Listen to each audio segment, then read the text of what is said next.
मित्रांनो नमस्कार, मी अरविंद आणि तुम्ही बघत आहात चॅनल. मित्रांनो, आज आपण राशन कार्डबद्दल काय काय लागणार, नवीन राशन कार्ड काढण्यासाठी अनेकांना नाही का प्रॉब्लेम होत असतो. तर काय काय लागणार हे डॉक्युमेंटवर आपण नाही का थोडंसं एक नजर फोकस करूया.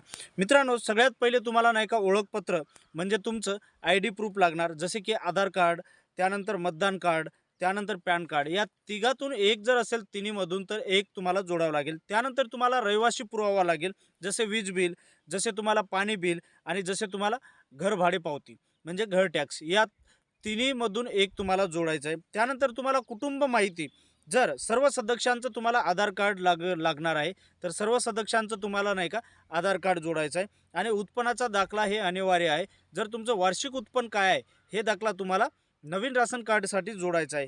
आणि त्यानंतर जर BPL असाल, गरिबी म्हणजे दारिद्र्य रेषेखाली जर असाल, तर तुम्हाला BPL दाखला म्हणजेच दारिद्र्य रेषेचा दाखला हे प्रमाणपत्र तुम्हाला जोडणं आवश्यक आहे. आणि त्यानंतर तुमच्या कुटुंबांचा नाही का पास फोटो लागणार, जेणेकरून पास फोटो. आणि इतर काही जुने राशन कार्ड असेल तर जुना राशन कार्ड जोडा. जर तुमच्याकडे जुना राशन कार्ड नसेल, नवीनसाठी अप्लाय असेल, तर नवीनच तुम्ही फॉर्म भरून घ्या. त्यानंतर तुम्हाला जर तुमच्याकडे जर गॅसचा पासबुक असेल, तर हा पासबुक जोडणं खूप आवश्यक आहे आणि जोडून टाका. त्यानंतर तुम्हाला अर्ज कुठे करायचा. आता तुम्ही विचार करता की आता ठीक आहे, आमच्याकडे सगळं डॉक्युमेंट आहे, पण हे अर्ज कसं करायचं हे प्रत्येकानं प्रश्न असतो. जर तुमच्या ग्रामपंचायतमध्ये ऑनलाईन सेतू सुविधा असेल, तर तुम्ही ग्रामपंचायतमध्ये करू शकता. म्हणजे तुमच्या ग्रामपंचायतमध्ये जर आपले सरकार केंद्र जर असेल आणि ग्रामपंचायत ऑपरेटर असेल, तर तुम्ही या ऑपरेटरच्या माध्यमातून तुम्ही करू शकता. कारण राज्य सरकारने प्रत्येक राशन कार्ड, निराधार योजना व प्रत्येक संजय गांधी निराधार योजना, विधवा महिला, अपंगांचं सर्वांचं ऑनलाईन करण्यासाठी प्रत्येक ग्रामपंचायतमध्ये आदिवास, रहिवास, इन्कम, नॉन क्रिमिनल, कास्ट हे सगळं काढून देण्यासाठी प्रत्येक ग्रामपंचायतमध्ये आपले सरकार केंद्र म्हणून ऑपरेटरची नेमणूक केली आहे. जर तुमचे ऑपरेटर ग्रामपंचायतमध्ये काम करत नसेल, तर तुम्ही यांची तक्रारसुद्धा तुम्ही करू शकता. तर मित्रहो, आजचा विषय आपलं नवीन राशन कार्डबद्दल आहे.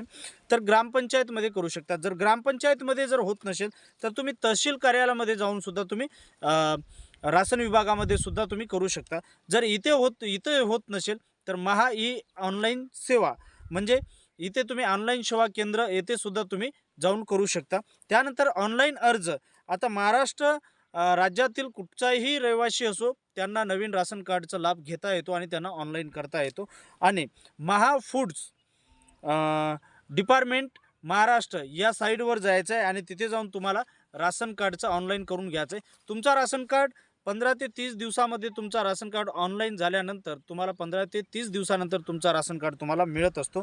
जर यामध्ये तुमच्याकडे जर काही डॉक्युमेंट नसतील, तर बाजूला तुम्ही तुमचं राशन दुकानदाराकडे जाऊन तुम्ही माहिती घेऊन, प्रत्यक्ष पूर्णपणे माहिती घेऊन तुम्ही नवीन राशन कार्ड कसं काढायचं याबद्दल माहिती घेऊन तुम्ही ऑनलाईन करू शकता.